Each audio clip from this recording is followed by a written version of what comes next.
योग्य हिताधिकारी को आवास योजना मिलबारे बाट बणा।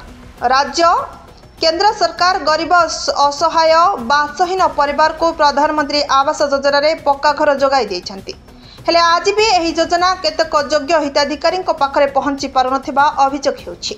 एमिति एक दृश्य देखा मिली कंधमाल जिला फिरिंगिया ब्लॉक कुएरी मांडू पंचायत पादेरीपड़ा ग्राम में झाटीमाटी कुड़िया चारि प्राणी कुटुंब जीवन बिताउछंती।